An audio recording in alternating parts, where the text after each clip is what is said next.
Hello, excuse me. Ugh, got to oil the wheels. This is a video which I'm calling Non-Prog Masterpieces. It's an odd title. In other words, the first part of the title of the videos is totally pretentious. It's not a video about prog rock, except by implication. And what I've done is I've come up with some things from my record collection which I think are masterpieces, but they're not prog rock albums. They are albums, not prog rock albums. So what do we mean by prog? Well, there's been a lot of talk about it. Popular music with long-form composition, intricate arrangements, imaginative songs, overall structure. There's a lot of different things to consider. But of course, the term progressive rock is could be construed as a bit misleading because one could argue that all music is essentially progressive. Any music is essentially progressive in various ways, but I won't diversify about that because it's far too confusing even for me. Now, so anyway, these are basically pop or rock albums, I suppose. Coupled by folk singers who are also assimilated to the pop or the rock world and so on. What do we mean by a masterpiece then? Well, I suppose the archetypal masterpiece, really, and it's in no way connects with any of the modern popular music albums, except for the fact that it is music and song. But I think a model for what a masterpiece is Handel's Messiah. This is a recent recording of Handel's Messiah, George Friedrich Handel, by a German orchestra, and it's the what's it called? The hospital. Has to do with it's a version to do with the opening of a hospital. It's hundreds of years old, and this is of course what's called classical music. Though it's in the Baroque period, I don't know why Handel's been labelled Baroque. There's nothing at all decorative. Well, not much decorative, the kind of song biblical versification that you get from this and Samson, and all the Horatios are all masterpieces, yes. Also, maybe a couple of jazz albums that are masterpieces. Obviously, Miles Davis' Kind of Blue. That's not a prog album, although some would argue it has progressive elements. Miles Davis' Kind of Blue, and one which I particularly love, which is Drums, Drums, Drums by Gene Krupa. Actually, the Gene Krupa Band, with Irene Day and Anita O'Day and all the other singers, as well as a selection of his bands over a couple of decades. So it's a compilation, but it's a beautiful listen, the best jazz you'll ever hear, from the great drummer, of course, Gene Krupa, and his virtuoso accomplished band. Virtuosity in jazz just dials up to 11 on this. Right, these are not examples of what this video is about, by the way. They're just examples of what masterpieces are. And what do I mean by masterpiece? Right. But the first one on the list, how about the first Elvis Presley album? By no means a prog rock album. This rock and roll album is nevertheless a masterpiece, and you have to hear it to find out why. From the beautiful sound of the guitars and the playing of the band, and of course the matchless, unsurpassed voice of Elvis, in which he pulls together a variety of influences from black rhythm and blues to gospel to country There's even a jazz sensibilities. There are jazz values, especially in Scotty Moore's guitar embellishments and or guitar playing generally. And I've got it on this 2-disc set with the second Elvis Presley album. First one's called Elvis, and the other one's called Elvis Presley. And they're very sparse. There's nothing prog about them. So, just a collection of songs, under 3 minutes. Just bursts of glory. And of course, it was going to lead to all sorts of rock music and pop music by other artists as well as Elvis. And another seminal rock and roll record, After School Sessions, Chuck Berry's first album. It's almost a concept record, I suppose. No, it's after school. It's not really a schoolboy.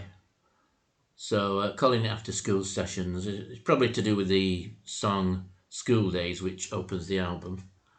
And it's not the most popular album of his, but it's definitely the best one. The instrumental work is superb. There are some great instrumentals on it, as well as some great songs, of course. But his most popular records are the one with the pop hits on. 12 Bar Blues is mostly with like Johnny B. Good and so on. School Days is a similar song to that, but this album diversifies in all sorts of interesting ways. And it's very raw, but the musicianship is superb, especially piano, and of course Chuck's guitar, and his vocals, everything else for that matter. Now, next one is an obvious choice. And it's not a prog album at all, although some people might think it is. I don't think it is, if they actually listen to it. It precurses, it's a big influence on the prog world because it's such a cohesive album, and it's the Beach Boys' Pet Sounds. With its hymn-like choir, choral qualities, and the great songs on it. A bit more reflective than the usual Beach Boys Surf's Up type album with all the cars and the surfing and the girls with their bikinis on, and you know they bob up and down when they run and so on. But Pet Sounds the Beach Boys, in which they use studio technology. These and Frank Zappa's early recordings are examples of people sort of creatively using studio technology, which the Beatles were to do on Sgt. Pepper's. Now, I'm not including Sgt. Pepper's, but it is a progressive album. It's a prog pop album rather than a prog rock album. Similarly, the Moody Blues and ELO and Kate Bush, of course. I'm not including any of theirs either, because they do belong in prog canons. Now, the next one, though, is something that actually I've cheated a bit on because it does have some prog on it. It's a track called, excuse me, let me just have a drink. It's a track called 1983, A Merman I Should Turn to Be. And there are other progressive elements, but this is just Electric Ladyland by Jimi Hendrix, not the original cover. I've got the vinyl with the original cover, and I think it's been censored since then because it had a big group of naked ladies just sat gazing at the camera on it, and it had been looked upon as sexist and regarding women as just objects, you know, for lecherous old so-and-sos with beards and glasses, and lecherous people to men to look at and so on. But anyway, this is the CD cover. It just has Hendrix looking as though he's just fell on top of the naked ladies, but actually I think he's supposed to be playing his guitar and going into some sort of trance. Anyway, this album is just great musicianship.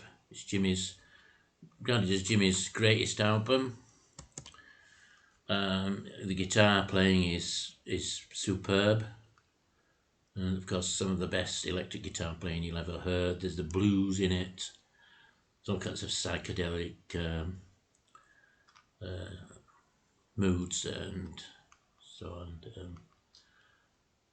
and some great production values. I think Chas Chandler was involved, and it's just not just the experience, as in Jimi Hendrix, Noel Redding, and Mitch Mitchell. There are other musicians joining, and I think during these sessions, Noel Redding at some point stopped playing in the band and was replaced. I know he'd been replaced by Billy Cox at some point, perhaps after this. But apparently his relationship with the band was a bit shaky. Anyway, it's a double album. Well, it's 2 LPs. It's all on one disc on this. Yes it is. So it's just for sheer quality of musicianship that this is a masterpiece. Also, one that I can't find, Fresh Cream, the first Cream album, similarly has the archetypal rock sound, which was going to develop later, really, because it was released in 1966, which is very early, and it has this great beefy electric sound with a high level of improvisation. Of course, the band would tell you that it was a jazz band. They've been telling people they were a jazz band till they blew in the face, but had to write pop songs, and great songs they wrote as well as doing some terrific versions of blues standards. So that's Fresh Cream as well, and I haven't got it to show you. Now, another great standard of musicianship and great sensitivity and originality as well, and this is Freeze, Fire and Water. It's very raw, but what shall I call it? As I said, it's very sensitively done. Songs are great. It's not a raunchy rock and roll album, but it has the bite of the band, the electric band, Paul Kossoff's guitar, powerful drumming, and Andy Fraser's inventive bass, and of course the real star, Paul Rodgers, one of the great unique rock vocalists. In fact, he's been regarded as a white soul singer. Fire and Water. I love the title track, Fire and Water. It ends up with the hit single, which everybody knows, All Right Now. So there we have it. Free, Fire and Water. The next one, some people might say it's a prog album. But it's not. It's a pop album, and it's by one of the folk singers. Although he started as a pop artist, a pop singer, he became a folk singer himself after being in hospital with TB and experiencing some sort of epiphany or inspiration. But his name's Cat Stevens, of course. It's not his real name. And anyway, he's changed it to Yusuf since he became a Muslim. But it's this. And the reason I said that some people say it's a prog rock or a prog album is that there's a sort of loose concept or theme, very difficult to glean, but it's called Buddha and the Chocolate Box, and it's beautiful. The music is just beautiful. How can I put it? It's tuneful, like Green Sleeves and music like that, I suppose. And Christmas carols. And the keyboard sounds are beautiful.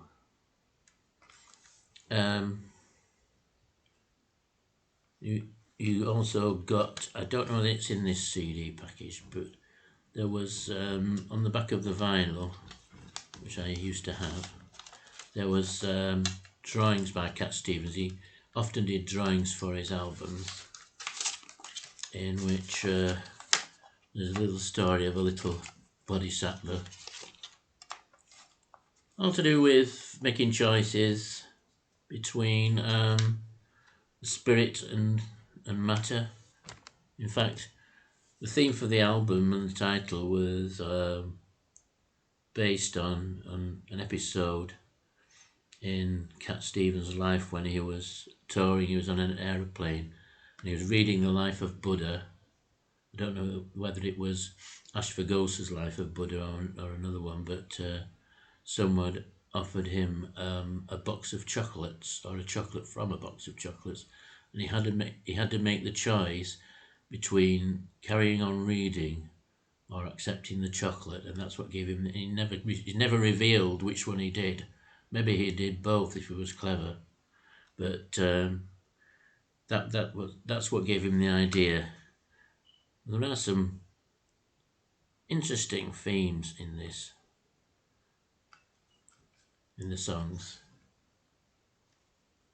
and another one which I think is a masterpiece, and it's from a vinyl collection, and it's Bob Dylan's Desire from the 70s. Now, not a lot of people like his Blonde on Blonde or his Highway 61 Revisited or John Wesley Harding albums or even Self-Portrait. And these are thought of as his masterpieces, not to mention his early albums like Freewheeling Bob Dylan. But for me, this is the masterpiece Dylan album. The poet and musician, the folk singer. The folk singer who started to introduce electric sounds into his music, having been inspired by the Beatles. Well, that's the story goes that he told on the TV once. He said that he was watching the Beatles and he loved them, and they were visiting America in the very early days. And it inspired him to have these electric instruments, and became a bit of a rock hero. Not only that, in doing all that, he broadened the possibilities of songwriting and music throughout the world, really. World of popular music, rock music, and so on. In fact, some people would say that he's responsible for what we call rock music now, or since. So the arrangements are lush. It's the production and the arrangements and the musicianship that makes it, as well as the songs, that makes this a masterpiece. I'll just read you a little bit from the back. Where do I begin? On the heels of Rimbaud, moving like a dancing bullet through the secret streets of a hot New Jersey night, filled with venom and wonder, meeting the Queen Angel in the reeds of Babylon, and then to the fountain of sorrow to drift away to the hot mass of the deluge. There we have it. Images of great emotion, not only on the album cover, which is very nice, but in the songs as well. That's a little bit of prose that he wrote to go on the back of the album. And there's a nice little picture of Buddha there as well. So, what's the next one then? Next one is something which is obviously a masterpiece. Excuse me for not being able to be seen on the screen for a minute.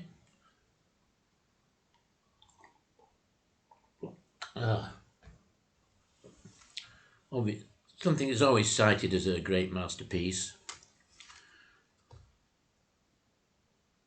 The big one. Never mind the bollocks. Here comes the Sex Pistols. I've got this on vinyl as well. What can I say about this? Well, some people say it was progressive, actually. But as you know, it's a punk rock album.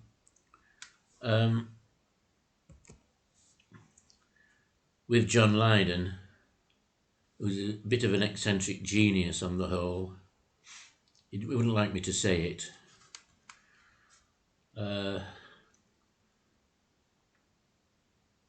Is it just a follow-on from Iggy Pop? Yes. Why is it so great? Well, these guys, with the Clash and the Damned and the Jam for that matter, and all the other bands, kind of replaced the prog rock acts on the stages of England and did something different.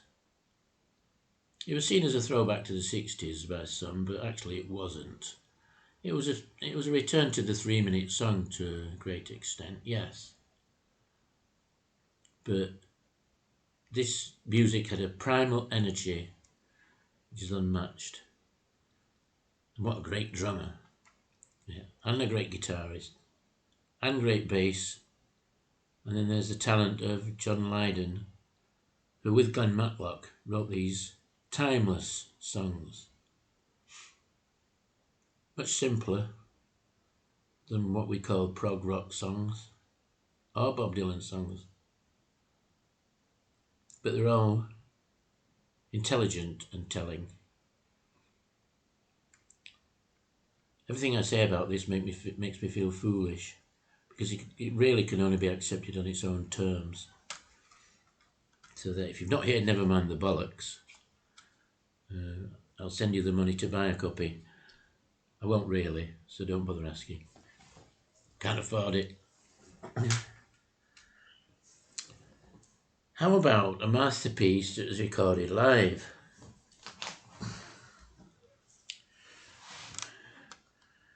We've all heard of Steve Harley.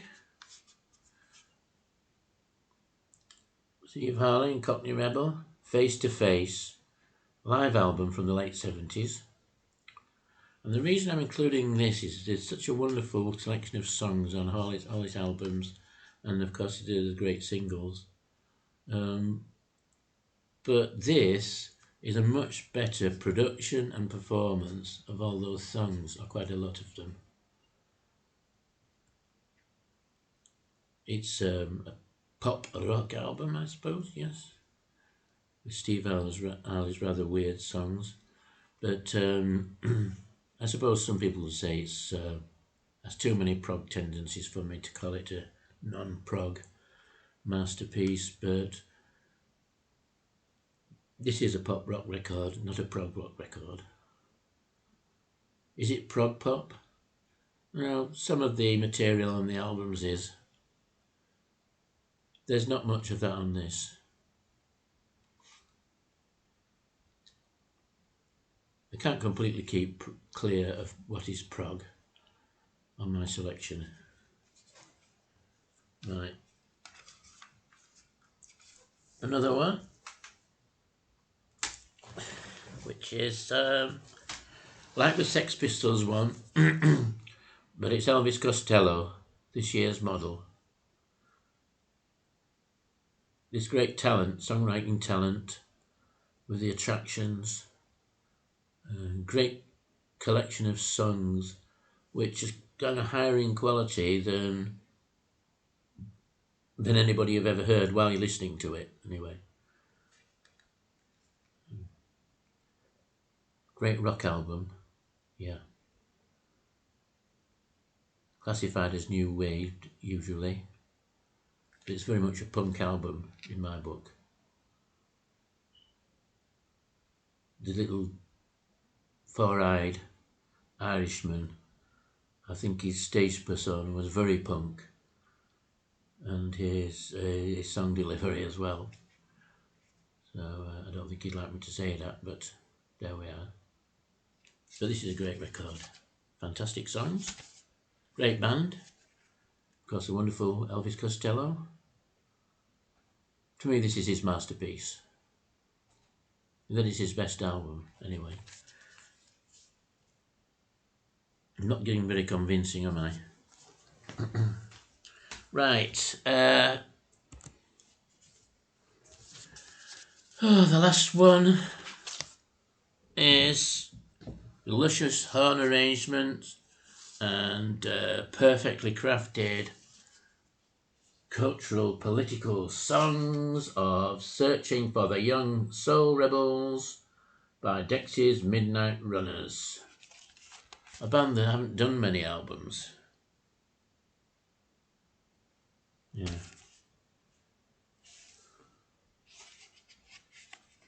Takes you completely by surprise. It's like Madness, but serious, you know? Elements of ska, calypso and reggae, even punk elements in the kind of urban perfection of the songs. Searching for the Young Soul Rebels.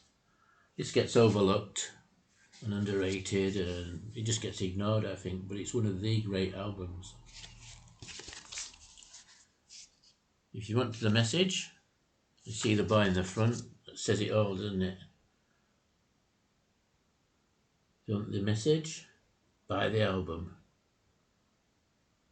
You're in for a treat. I'm beginning to sound like a brochure. There was another one that I'd forgotten about, actually, and it's this great urban poet with the punk rock band called Polystyrene, and the band is called X-Ray Specs, and it's Germ-Free Adolescence. That's another masterpiece. So these are all masterpieces. Germ-Free Adolescence, Searching for the Lost Young Soul Rebels, this year's model by Elvis Costello, Desire by Bob Dylan, Face to Face by Cockney Rebel, Steve Harley and Cockney Rebel rather, Never Mind the Bollocks, Here Comes the Sex Pistols, Buddha and the Chocolate Box by Cat Stevens, Fire and Water by Free, Electric Ladyland by Jimi Hendrix, Pet Sounds by the Beach Boys, After School Sessions, Chuck Berry, and the first two, if you like, listen to the back-to-back Elvis Presley albums, Elvis and Elvis Presley. Right. I don't know if I've convinced you. Maybe I have, maybe I haven't. So this is Sherwin saying bye-bye.